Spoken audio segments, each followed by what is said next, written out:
Hi, Robert. Looks just like Uncle Dan. How are you? I'm good. Let me just, You're on mute. can you hear us? No, I'm not. We can't Can hear you you. hear me? No, it says I'm unmuted.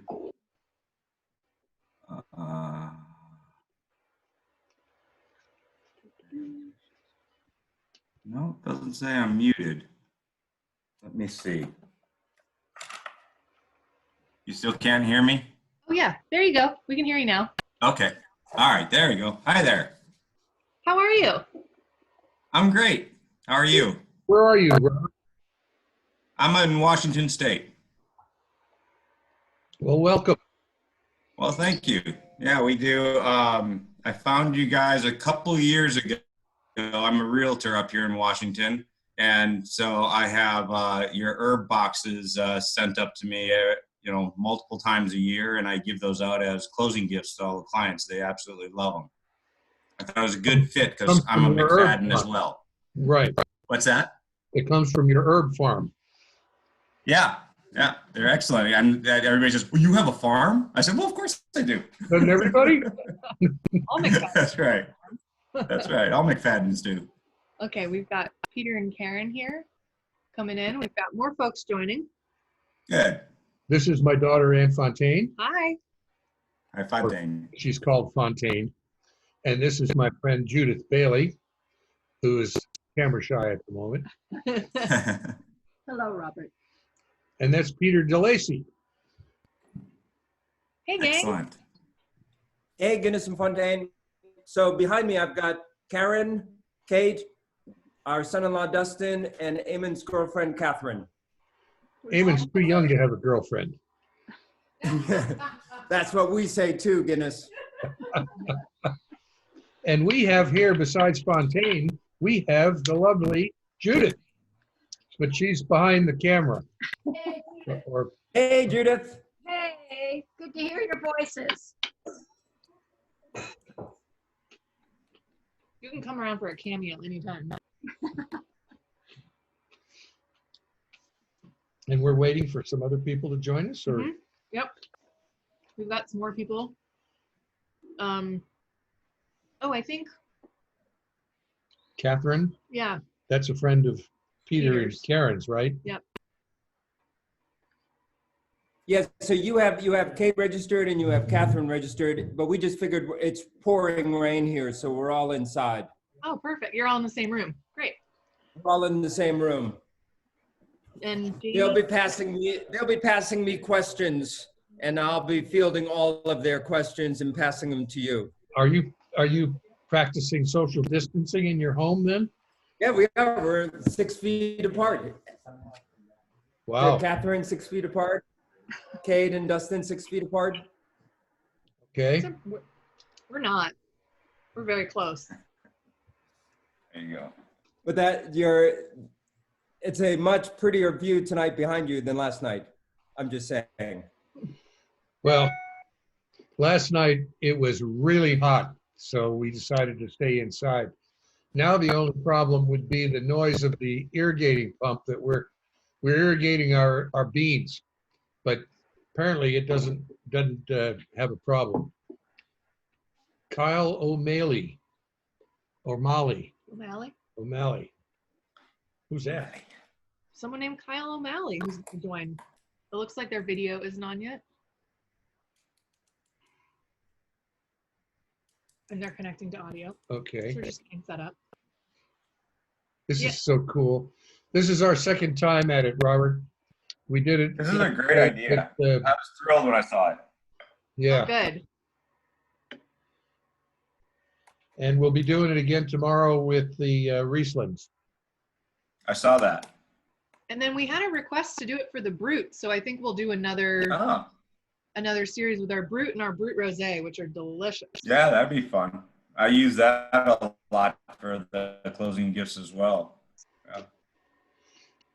I think anything over $1 million sale deserves at least a Brut or a Brut Rosé from the way of the realtor.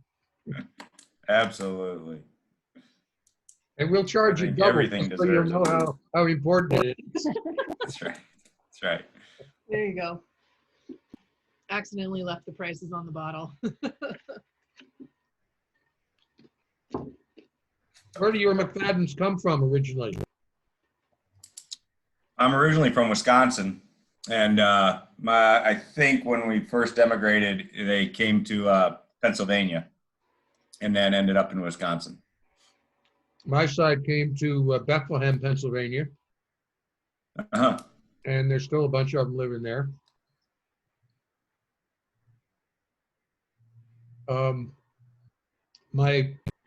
Let me see, my father's mother was a McGinnis, and my name's Eugene Joseph McGinnis McFadden.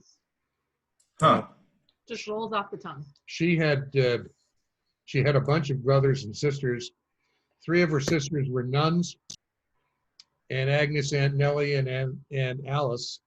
And then the little one, little Eugene, became a priest, and then he was a bishop. He was the Bishop of Oklahoma when he died. Oh, really? Yeah, there are 12 Catholics in Oklahoma, but they had to have a bishop, I guess. Actually, now they have 2 bishops. They have one in Tulsa and one in Oklahoma City.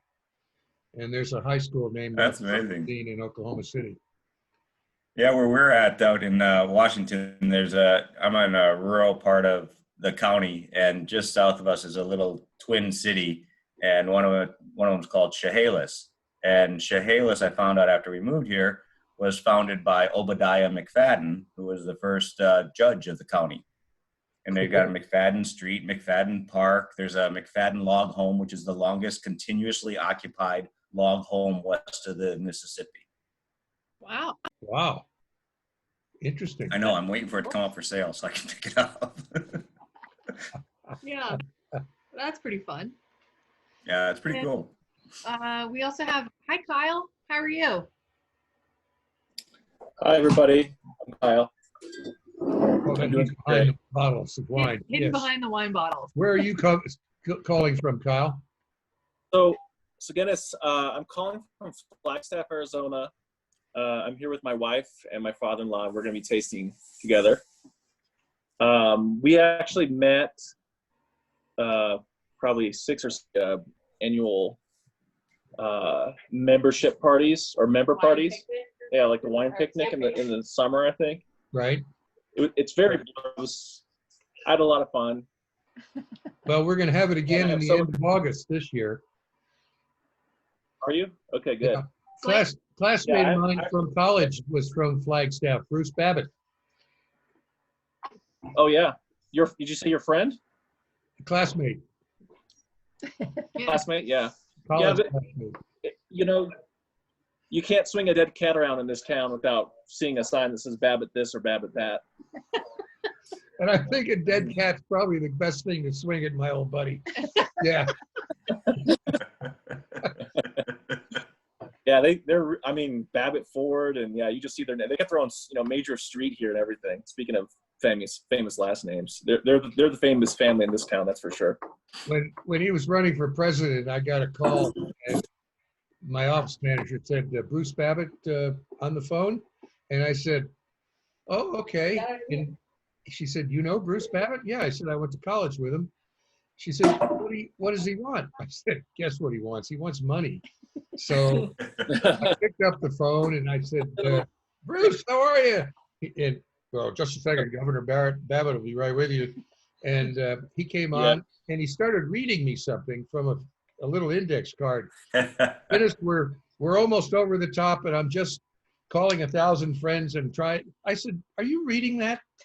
He said, yeah. I said, we've known each other since we were 18 years old, and you called to ask for $1,000 and you're reading it? You don't have 1,000 friends anyway. Who has 1,000 friends? Nobody's got 1,000 friends. He said, I have 1,000 friends, and you're not one of them. And I said, well, if I give you $1,000, will I be your friend? He says, yeah, I'll make you Secretary of Agriculture. I said, do you want the money or not? He said, you don't want the Secretary of... I said, no, that's a terrible thing. How about Secretary of the Navy, or maybe Ambassador to the Court of St. James? He said, you're not rich enough there you go. to Ambassador to the Court of St. James. I'll make you I like Secretary that. of the Navy. So years later, I called him and Hattie answered the phone and I asked for Bruce and he came on. I said, hey, when am I going to get to be Secretary of the Navy? I said, look at your $1,000. He said, I didn't get to be president. I said, you didn't? Oh, that's too bad. I said, well, can I have my money back? No, he said. And I said, well, God, you said you were going to make me Secretary of the Navy. And he said, I wasn't even going to do that if I was elected. So can't swing a dead cat around without hitting a babbitt. That's good. I'll remember that. So we're That's a great story. Potter Valley. So what were you doing in Potter Valley 6 years ago? We lived in the Bay Area up until COVID, and then we got out of town. It's nice to not be in the city, and it's especially been nice over the last week or so.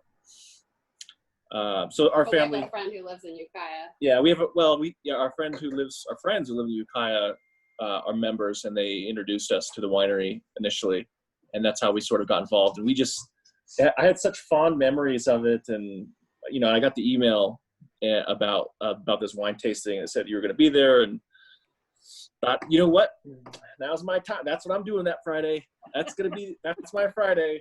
Been so excited. So, anyways, thank you so much. I hope it's worth it. I know we had a good time when we did it yesterday. Yeah, I don't remember. I mean, I'm like a huge Zinfandel fan. I don't remember what this tasted like, really. It's been so long. And maybe it wasn't even served back then, but I'm really looking forward to it. Well, the 13 was a winner in the contest, which is rare for us because our Zinfandels are atypical. They're not the big, jammy, meaty, high alcohol things like Dry Creek and Sonoma County have. Ours are light, and they're more food friendly than they are the classic Zinfandel. You'll notice that the 13 has got some age on it, and the 18 is relatively young and a lot fruitier. And we'll go through the thing when we taste them. And are we ready to taste, or are we waiting for somebody? No, I think we're ready to do it. Okay. Let's get this party started. Is everyone ready? We're getting thirsty. We're ready to go. I cheated. I started already. Good. A true McFadden. Yes, a true McFadden. That's funny. Okay, let's try the old nose thing with the 13. Let's look at the color first. Oh, okay. We'll look at the color first. It's red. That's right. Do it in order.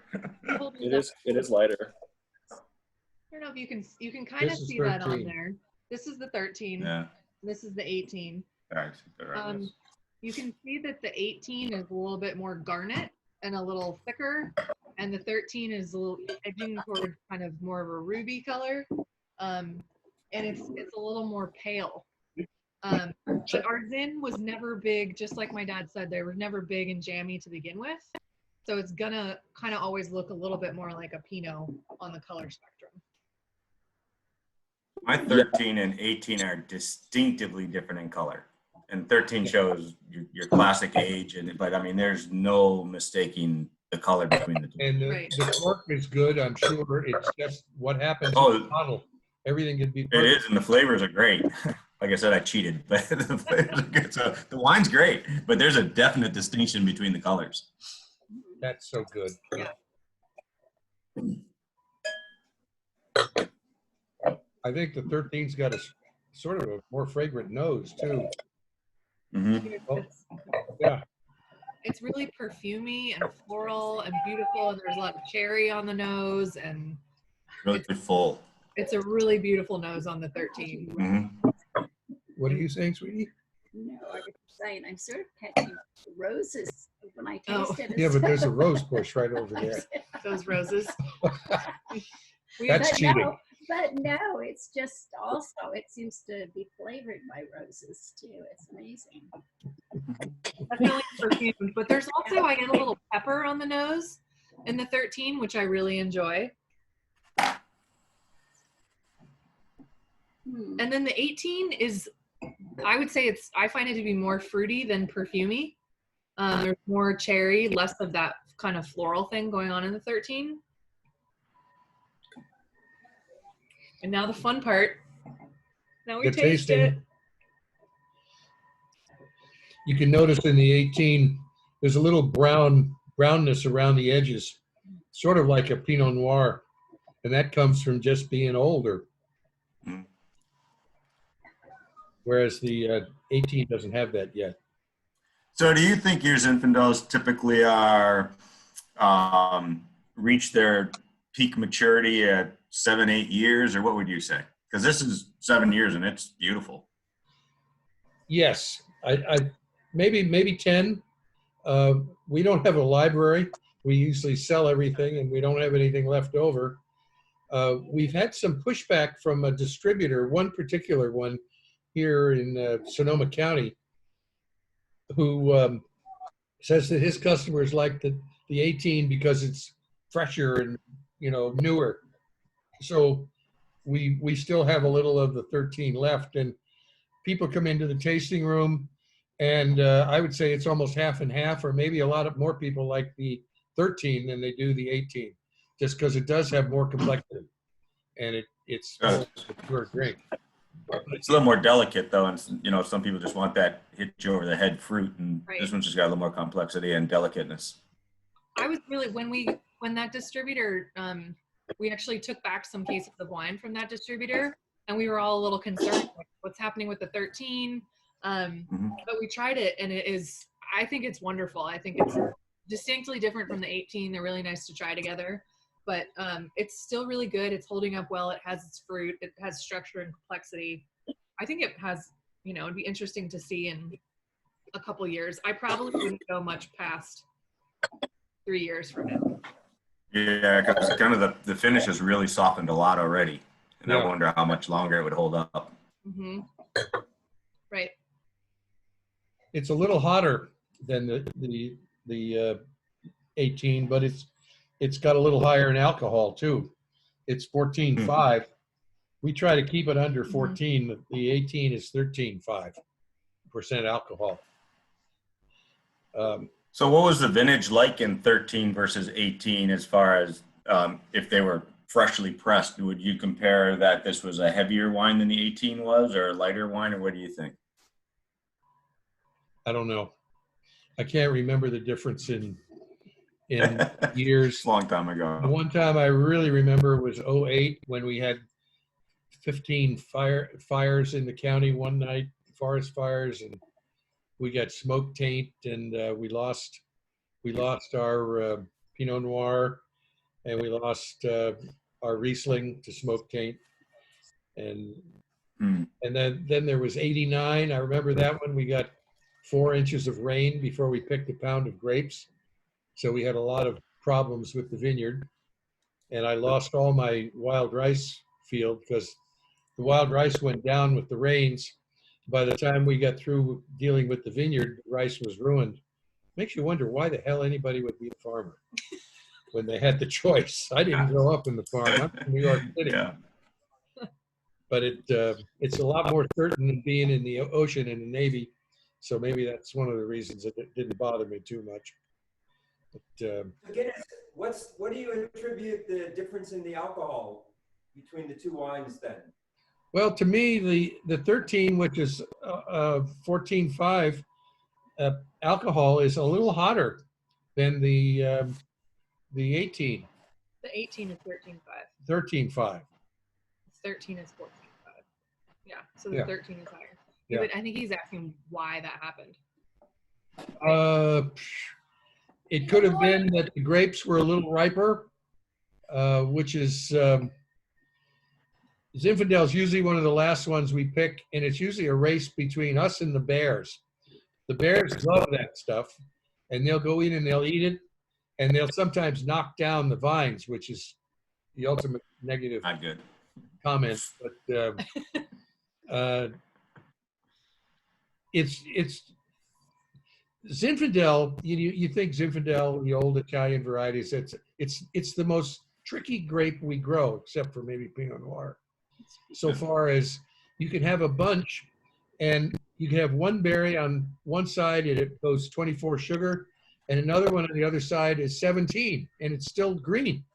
So you kind of have to balance what the maturity of the whole vine is, and then you pick accordingly. So when we picked it, it was higher in bricks. The 13 was 2310, and the 18. We don't have the bricks on. We don't have the bricks on that. I wonder why. Anyway, it was less. There's a straight relationship between bricks, which is the percentage of dissolved solids, which is fructose, sugar, and the alcohol. As it ferments, the natural sugars, the natural fructoses turn into alcohol. And some years the fermentation goes dry, and some years now they're both basically the same. Residual sugar is almost zero. Whereas in our whites, in our Riesling especially, sometimes the fermentation gets what's called stuck, and it quits, and it leaves a lot of residual sugar. And some people like that, and some people like it dry. I like it with a little more residual sugar. But then again, our 16 Riesling, which we're going to compare to our 19 Riesling, 16 has a lot of residual sugar, and that's the one I like. And we still have some left.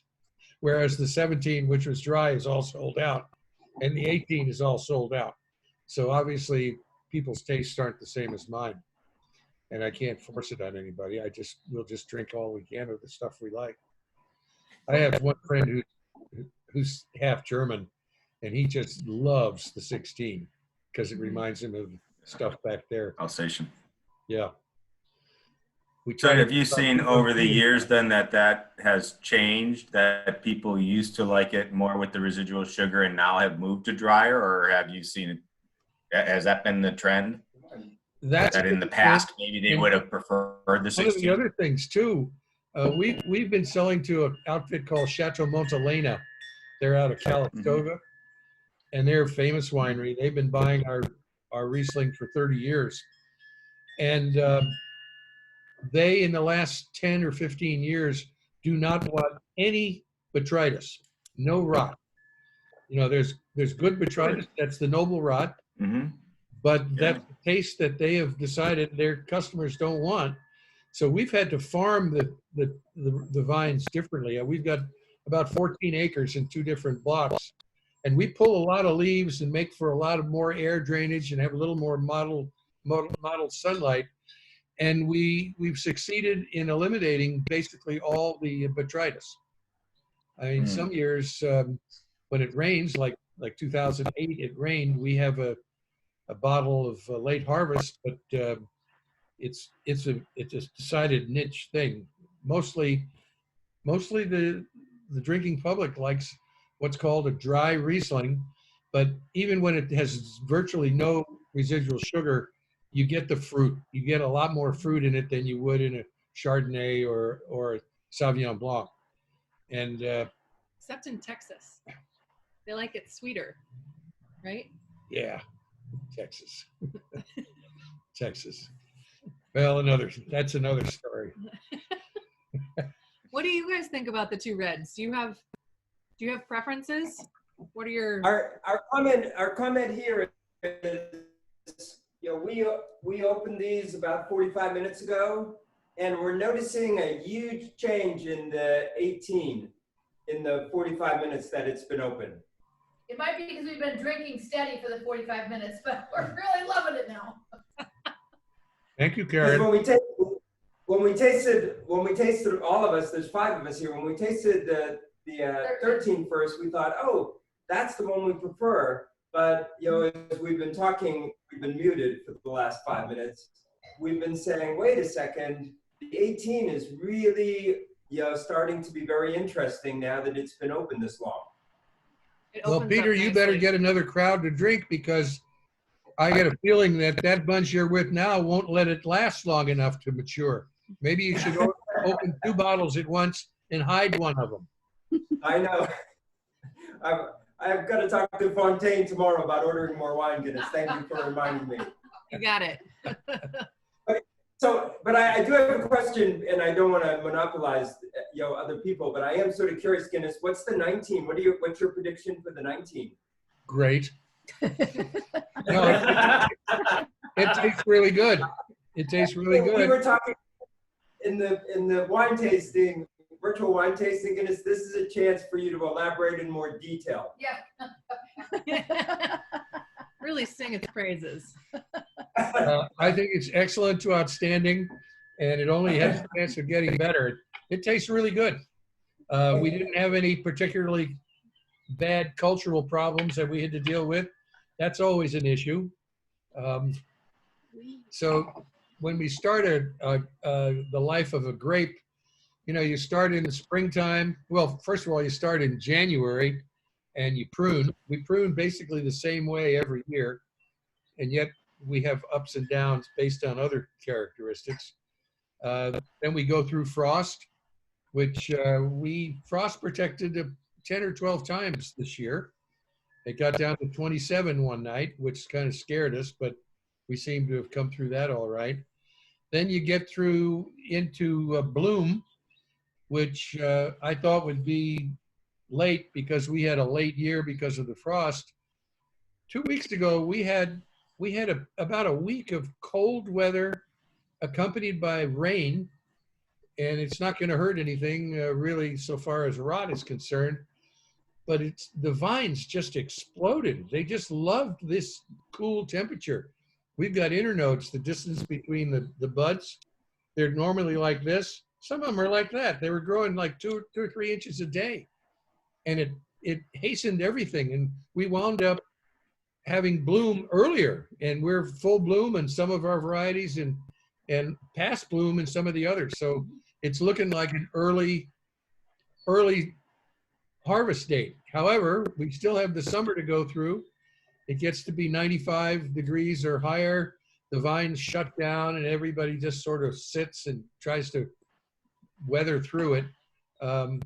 But hopefully we're going to have a regular early harvest and we won't have big heavy rains until we finish the picking. So there you are. Cool. What did you say, sweetie? I'm just saying, I'm really, this opening up. Judith loves the 18, everyone. Yeah. I'm really, 18. Mhm. Love the 18. She loves the 18 better than the 13, huh, Judith? I do. She does. You can't tell. Karen loves the 13. I love the 13. I love myself some 13. I think it's Karen, I the think higher I'm with you. alcohol content. I might be with you on that. How I about you, don't know Robert? why. I just say I really love it. Yeah. I like them both. They're just extremely different wines. I drink, put one in front of me, I drink either one of them. But I love the 13 as far as its maturity and its elegance and all the delicate flavors that come through. And I like the real freshness and the berryness that comes out in the 18. And I appreciate the fact that these are not those heavy, overbearing Zinfandels, which I do drink every now and then. But this is a wine that really shows a little bit more characteristic of the grape itself and the growing season as opposed to just a fruit bomb. So they're really nice. They're nice to see the differences. I'm sure if we had, 17, 18, 19 as well, more recent vintages right next to each other, you'd probably not made exactly the same every single year. They actually show what the vintage was. Yeah. What do you think, Kyle? I really like the 13. Yeah, it's definitely more my style. The 18, it is remarkable how different they are and how much character each of them has. That's probably the biggest surprise I have. But yeah, I'm definitely into the older one, and I would love to taste it in a couple of years, like you said, like maybe 2-3 years, because I think it's going to be really good. You hungry? But I will say that we've got 3 drinkers right now, and we're split, I think. 2 and 1. I like you. Okay, 2 and 1. So we've got one person who likes the 18 better. I think they're both great. They really are. They're very good. That's good to hear. One of our goals also Hey, so is going to be I just wanted to hold on to library wines a little bit better so that we can do these comparisons and kind of see how things move along. One other thing about this particular field, we only have 3 or 4 acres, 5 acres max of the Zinfandel, and it's on hillsides that are very steep and facing the south. Otherwise, we couldn't ripen them because we're a cool region. And the budwood I got was from this old Italian guy in Lodi, and I didn't know what an Italian mixed vineyard was until later on. But I've got lots and lots of Zinfandel, the bulk of it, but I've also got some Petit Syrah and some Carignan mixed in. And the first time I saw that, I was kind of annoyed that I felt that I had been cheated by this guy. But I talked to some of the old timers around here, and they said that's the way everybody did it. You know, if the Zinfandel wasn't really great that year, well, the Petit Syrah would be good, and the Carignan, of course, is always pretty good. So the Carignan is what used to make the Dago red. And before guys like Robert Mondavi would come on the scene, and he would plant Cabernet, which would get 4 to 5 tons to the acre. His neighbor next door would be planting Carignan, and he'd be getting 8 and 9 tons to the acre. And the wineries paid the same for every red. So it doesn't take too much to figure out that people were going to do the Carignan. That's one of the things that the wine industry in the United States owes Robert Mondavi. He led the charge to differentiate according to the grape quality, and he helped me quite a bit when I first got here. We drove into his place, and I said I was a grape grower, and his secretary called him, and he came, and it didn't take too long. He figured out I wasn't a grape grower. I was looking for grape land. Well, he called a man who turned out to be my mentor, and that guy sort of steered me through. But Mondavi always recognized me when we bumped into one another, and he'd always ask, "How's everything up in the North End?" And I'd say, "It's doing okay." He was truly a great man, and I remember reading his obituary, and it was just spot on. What a visionary he was, and what a kind person. He was always really good about imparting his knowledge and steering you into an area where it would be helpful. He's a good guy. It's kind of fun when you meet somebody famous who actually is a good guy. That's what they say about you. I'm not famous. Yeah. I'm a good guy, though. In here. And while the question is, in your professional opinion, what's the best age to drink one of your Zinfandels? So for example, clearly there's a difference in taste between the 13 and 18. Part of that has to be based on age. So the 18, it's absolutely drinkable now. Would you think in a couple of years it's going to be even better? Yeah, I think so. So what's the ideal age to drink one of your Zinfandels? He wants a formula. Well, you know, I once had some fancy case of wine that I bought early, and I was told, you know, give it some time, and every once in a while go down and taste it. And I would do that. I'd go down to the wine cellar and I'd pick out a bottle and taste it, and it tasted pretty good. And by the time it was just perfect, I realized I only had 1 bottle left. So, so I would say wine is made to be drunk when it's drinkable. And when you're drinking it with food, don't let the beauty of the wine overpower the food. On the other hand, it has a way of accentuating the best part about food. So I would think that if you think the 13 may be a little over the hill, maybe you shouldn't let it last 7 or 8 years. Maybe you should drink it a little earlier. I know the best one that we liked for years was the 2012, and we Yes. Was that Karen? Uh-huh. It was wonderful. It was wonderful. Robert, Karen's father and I were best friends when we were both at the embassy in Lisbon. So I've known her since she was a little girl. And she was one heck of a competitor in tennis. Yeah. Well, I can say that we served the McFadden cuvee at my daughter's wedding 2 years ago. So Totally cool. McFadden wine has been at lots of weddings. So now they think you have a winery too, besides having a, That's right. an herb. That's okay. Mysterious is good. Hey, so one thing you said was Peter had asked what you thought would the 18 be better in a couple of years, and you said yes. So between these two wines, which one do you like better? I kind of like the 13. I kind of like the 13 because, you know, if I'm just sitting down and having a glass of wine, if I'm having a wine with a hamburger or a steak, I might go for the 18.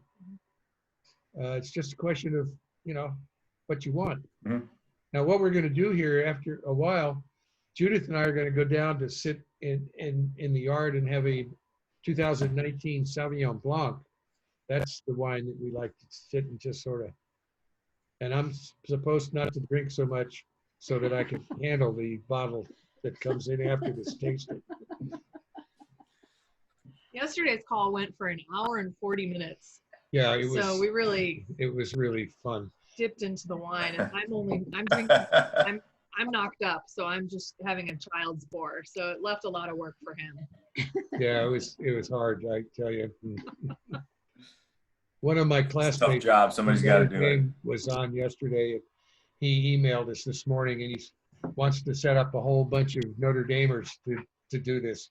You can imagine what that's going to be like. Yeah. I'll just leave you with the computer and get it later. Yeah. Yeah, when I saw this post on Facebook that you guys were doing this, I thought, oh, that's what we've been missing. That's perfect. We are so glad you did it. We're going to do more of them because it's kind of fun. Yeah, I hope so. We get a lot of good feedback too. That makes us better able to do things better, we think. We hope. And it's been interesting because I think, you know, it's something that's come about because of the quarantine and shelter in place, and we're not actually able to connect with our club members and people who buy our wine. So we wanted to do this as sort of a replacement, but I think this is going to live on because we have so many people who enjoy our wine across the country. So these will definitely be regular occurrences.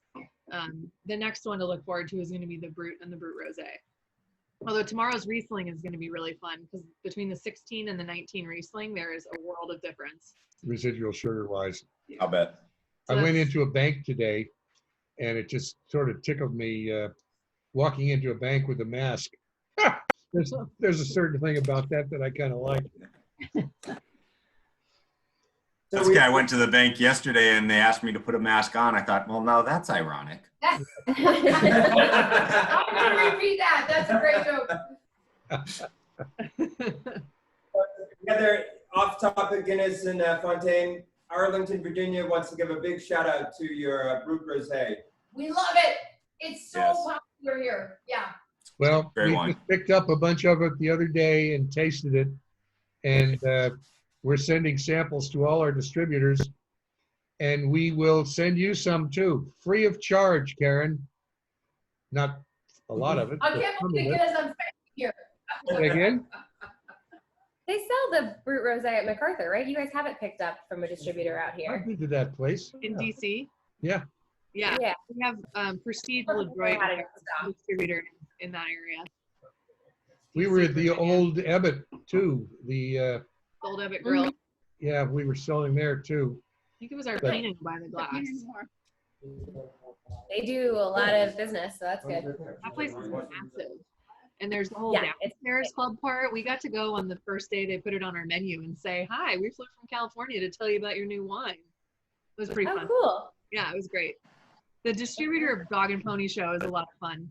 Just to bounce around and you do work with. So you just go out with a different distributor rep and visit all of their accounts and talk to their people. And it's interesting. You immediately know especially in liquor stores, you know pretty Mhm. quickly if you're going to be a good fit or not, just by looking around. If they have all just Kendall Jackson and Barefoot and big stuff, they're not going to take the time to educate their consumer. That's the Yeah. other- yeah. It's really interesting. And then you find some store owners that, like, you know, I'm like, my dad planted these grapes and this is my husband and we're, you know, it's a family business, and they like the story and the wine is great and it's a great price point, and Then it you get works down on well. your knees and beg them to buy it. And then there's That's that. the last thing, yeah. Well, so MacArthur Wine and Beverage has been so busy in COVID, they've actually had to shut down some days just to handle the demand. So hopefully they're buying your wines too. They literally But they said had to nobody- send out an email saying, like, you can't order wine from us. Too many people have ordered wine from us. We've noticed Problem. which distributors were heavy on the, what they call off premises, like MacArthur and other stores, and on premise restaurants. Mhm. The on-premise business, of course, is completely Down. dead. But our wine sales Yeah. are up, like one of our distributors, we're up 40%. Oh, Wow. Yeah. That's fantastic. I just ran into, remember that gal that was driving the Mini Cooper today? She turns out to be the ex-minister of the Methodist Church here in Potter Valley. And I said, that's a pretty hot car for a minister. She said, well, I'm retired. I just wanted to relax a little. And we were talking about the COVID and the wine thing. And I said, well, you can't go to church. You might as well have a drink. Or she said, go to church on the internet and have a drink too. But wine sales are pretty good. Yeah, are they? yeah. Yeah.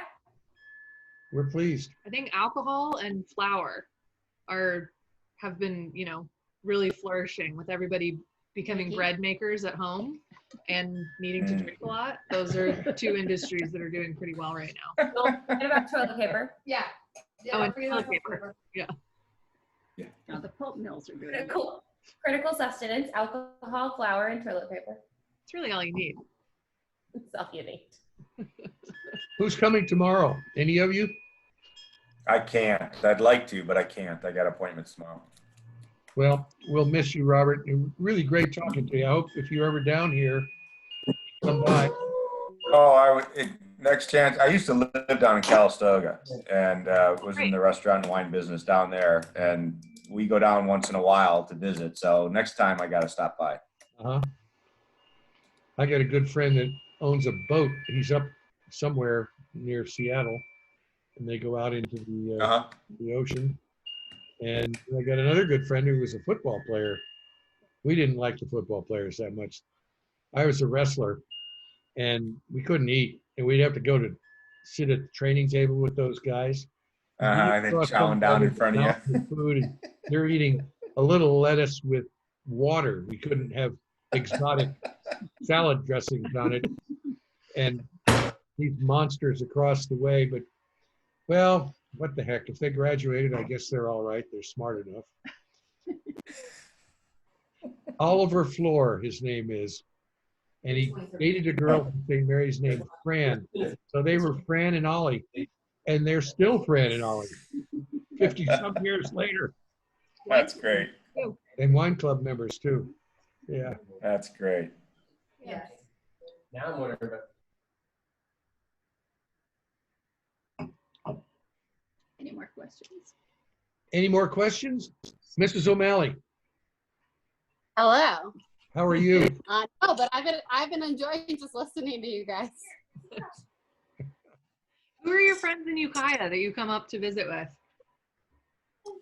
Ashley Burrell and That's Cooper right. DeMars. Okay, that's what I was thinking. When I recognized you guys, it's all coming back to me. The farm party is always a little crazy for me because I'm running around, but I recognized you. Totally. That's great.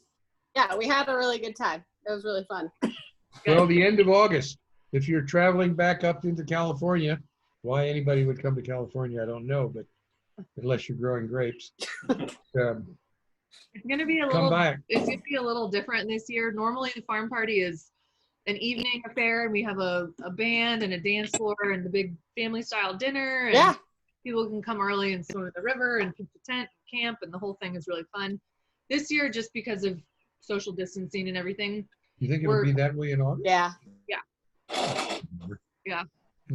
What are you going to do different? You cut off there. What are you going to do different this year? So this year we're gonna have it's gonna be a daytime event, and we're gonna do a blackberry picking party also. So if you bring your own bucket, and we'll give you a little map and show you where all the good blackberry patches are.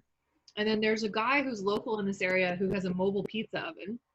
He's super fun, and he's gonna make a bunch of pizzas and salads, and we'll serve those. And then he'll bring some dough so that you can take your blackberries and make a little blackberry cobbler or crostini or something, and cook it in the pizza oven real quick and have those, and people can swim in the river. And we'll just have everybody bring picnic blankets and chairs so that everybody can spread out and, you know, be comfortable at their own distance.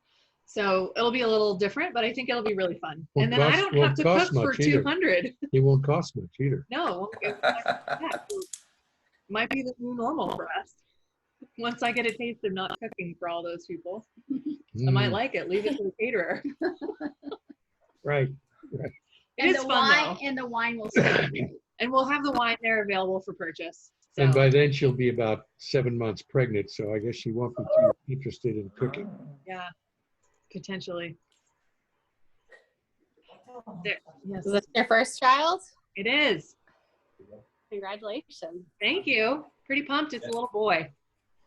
Oh, cool. Oh, congratulations. Woo, congratulations. Thanks, everyone. We're excited. Congratulations. Thanks, Daddy. Is there a name yet? You did tell Yeah, me. is there a name? Probably Eugene Joseph McGinnis McFadden Hellspur the Fourth. Oh, God bless them. Ah, there you go. I think you nailed it. I like God it. bless them. No, there's no name yet. And his favorite song will be ba ba ba ba ba ba ba ba ba ba ba ba. His father went to USC, which is sort of a cross I have to bear. Uh-oh. What the heck? He's a good guy. How the heck did that happen? I found out on our second date. If it was our first date, I don't know. There might not have been a number two. He didn't tell you right away. No. Wouldn't have been. Smart guy. I found out on the second date, and I was like, the saying. Those sneaky USC guys. The saying I always grew up with was, "I'd rather have a sister in a whorehouse than a brother at USC." I was very conflicted when I found out about that. That's great. So Guinness, we got to sign off here. Thank you very much as usual. We had a great time. Yeah, thank you guys. And Will we see you tomorrow? we don't have any Riesling. Karen and I might join you. If we join you, is it okay if we drink rosé, the Fontaine, while you guys taste Riesling? Drink anything you want. Yeah, there's no rules. There's no rules. When we visited, she served us little bell peppers as an appetizer, We become addicted to and we them. actually had those appetizers tonight. So thank her for turning us on to that. Oh, good. Great. Good. Excellent. All right, Well, take care, guys. Good to meet you. Bye, everyone. Thank you so much for joining. Hey, Fontaine and Guinness, are you still there? Yeah. You mentioned something earlier that you do some botrytis late harvest stuff. Is that Only- just a only when seasonal we can't yearly help it. thing or what? Only when we can't help it. Because Uh-huh. botrytis will come when you get a heavy rain. And I love a good botrytis Riesling. They're fantastic. yeah, but we wind up losing probably 75% of the crop. Because That's pretty typical with botrytis, isn't it, though? Doesn't it destroy doesn't it suck some of the juice out of the grape as well? Exactly. And so you end up with a, botrytis cinerea is a mold that eats or drinks the moisture in the grape. So as it does that, the sugars go up, but the weight goes down. And different from other grapes, sugar-acid relationship, with botrytis cinerea, when the sugars start going up, the acids go up too. So it makes a really, really interesting flavor. But from the standpoint of that's grape grower, it's terrible. sauternes are all botrytis induced, aren't they? Don't sauternes all right. aren't sauterne all affected by botrytis? That's what a sauterne is. Down in the isn't it? Bordeaux where they grow them, yeah. Yes. Yeah. They're all botrytis though, aren't they? I mean, They're not just Pretty much. late harvest. They're But the last time you botrytis. bought a Chateau Yquem, you know how much people have to pay for it because the grower just doesn't come There's out. other cheap ones though. Well, I shouldn't say cheap, but less expensive. You know, I find some every now and then at Costco or so, you'll find a nice Sauternes that you know, a Riesec or something, and they're only charging, you know, $20 for a half bottle, which is really a good price for a nice Boy, Sauternes. yes, yeah. They're not a Yquem by any means, but Yeah. to get the essential flavor of it. But it'd be interesting to taste it. Do you ever have do you have any in your library yet of botrytis Rieslings that you have? Got some around. We have our 2011 we did a late harvest Riesling then, And it was wonderful. and it was it got gold amazing. medals. It was so good. We have your address, don't we, Robert? Yeah, I call every couple of months. So, yeah. I'll send you a bottle. Well, Oh, I would love track that. it down.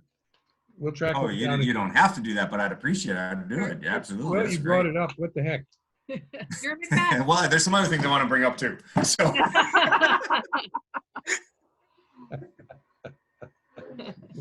Well said. Yeah. We'll get you a bottle. Well, and I'll give props to Shauna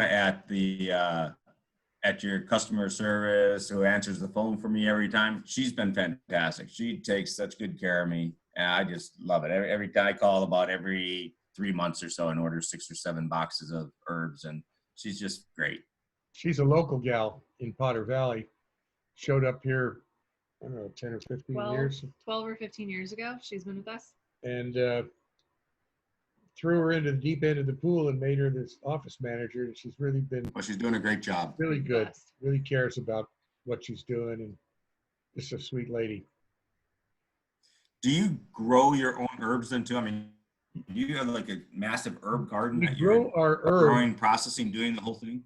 Yeah, we grow things like basil and thyme and lemon thyme and oregano and rosemary, summer savory, lavender.